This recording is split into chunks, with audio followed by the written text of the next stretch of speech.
सिकंदर महान, ये नाम सुनते ही दिमाग में क्या आता है? शक्ति, महत्वाकांक्षा और जीत। हजारों साल गुजर गए, पर ये नाम आज भी वैसा का वैसा ही है। एक ऐसा इंसान जिसने अपनी छोटी सी जिंदगी में मतलब पूरी दुनिया का नक्शा ही बदल कर रख दिया।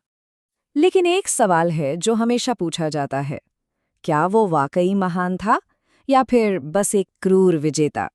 एक ऐसा शख्स जिसकी महत्वाकांक्षा की कोई सीमा ही नहीं थी और जिसने जीत के लिए हर कीमत चुकाई। तो चलिए आज इसी सवाल की तह तक जाते हैं।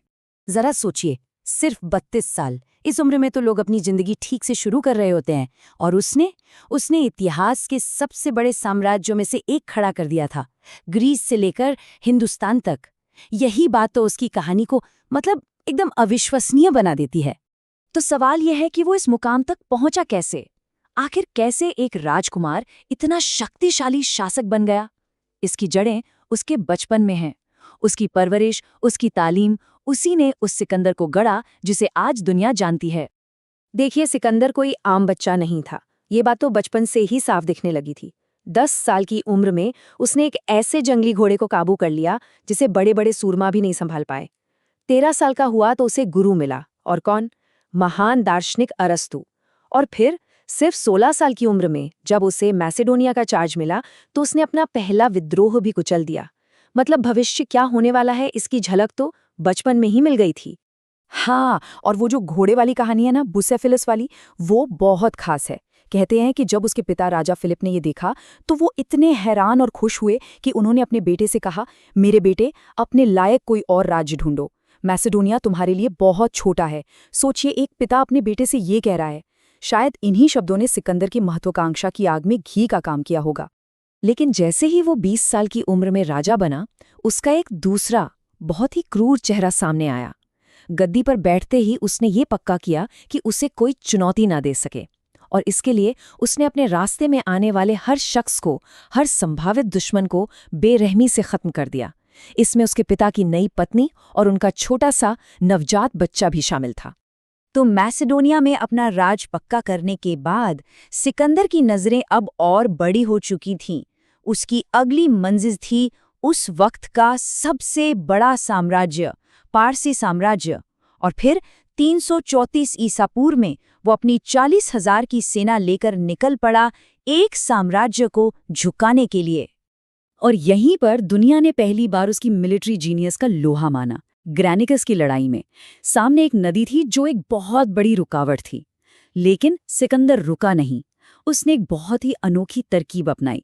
एक वेज शेप, मतलब एक वी आकार की फॉर्मेशन बनाई और सीधे दुश्मन की सेना के बीचों बीच हमला बोल दिया। फारसी सेना इसके लिए बिल्कुल तैयार नहीं थी और पूरी तरह बिखर गई। फिर आती है वो गॉर्डियन गांठ वाली मशहूर कहानी।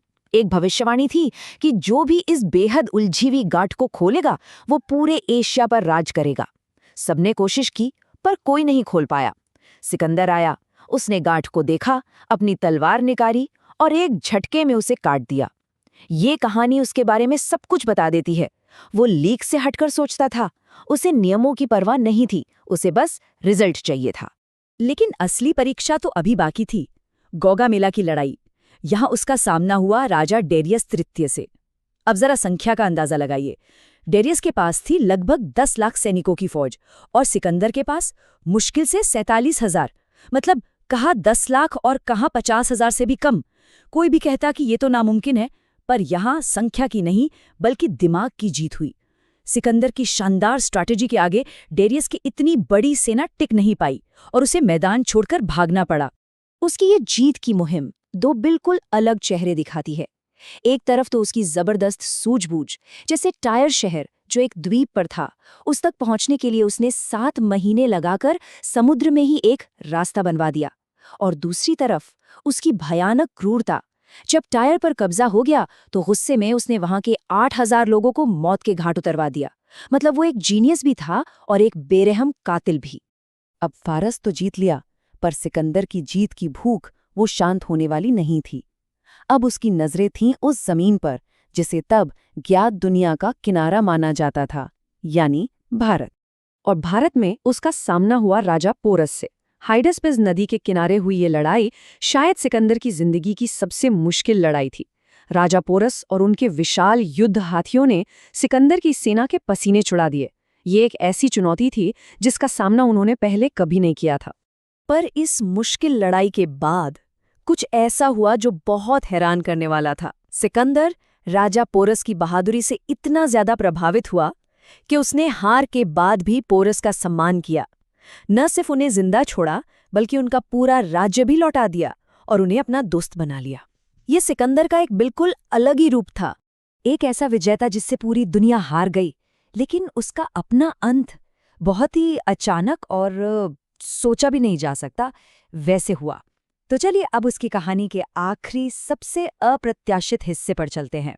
पोरस को हराने के बाद भी सिकंदर भारत में और आगे जाना चाहता था, लेकिन पहली बार उसे एक ऐसी ताकत ने रोका जिसे वो हरा नहीं सकता था। और वो ताकत कोई और नहीं बल्कि उसकी अपनी ही सेना थी। 8 साल से लगातार लड़ते लड़ते घर परिवार से दूर उसके सैनिक अब पूरी तरह थक चुके थे। उन्होंने आगे जाने से साफ इनकार कर दिया। ये एक तरह का विद्रोह था। और जिंदगी में पहली बार सिकंदर को पीछे हटना पड़ा। जब वो बेबीलोन लौटा तो उसने एक नया सपना देखा, एक ऐसे साम्राज्य का सपना जहां ग्रीक और पारसी संस्कृति मिलकर एक हो जाएं। उसने खुद फारसी कपड़े और तौर तरीके अपनाए, यहां तक कि अपने बड़े बड़े सेनापतियों की शादियां फारसी राजघराने की लड़कियों से करवा दी। लेकिन उसका ये कदम उसके अपने ही ग्रीक लोगों को रास नहीं आया। तो बेबीलोन में ही जब वो अरब पर चढ़ाई करने के बड़े बड़े प्लान बना रहा था, एक रात वो अपने दोस्तों के साथ एक पार्टी में था और उसी रात के बाद अचानक उसे एक बहुत तेज बुखार ने आ घेरा। अगले 12 दिन उसकी हालत बस बिगड़ती ही चली गई और फिर सिर्फ 32 साल की उम्र में दुनिया को जीतने वाला वो विजेता जिंदगी की जंग हार गया। पर उसकी मौत कैसे हुई? क्या वो कोई बीमारी थी या फिर उसे जहर दिया गया था? ये सवाल इतिहास का एक ऐसा रहस्य है जो आज तक नहीं सुलझा। तो आखिर में सिकंदर की कहानी हमें एक बहुत गहरे सवाल के साथ छोड़ जाती है। एक ऐसा इंसान जिसने पूरी दुनिया को अपने कदमों में झुका दिया, पर क्या वो अपनी कभी न खत्म होने वाली ख्वाहिशों को, अपनी 80 महत्वाकांक्षा को जीत पाया? शायद दुनिया जीतने वाला वो सिकंदर खुद को कभी नहीं जीत सका।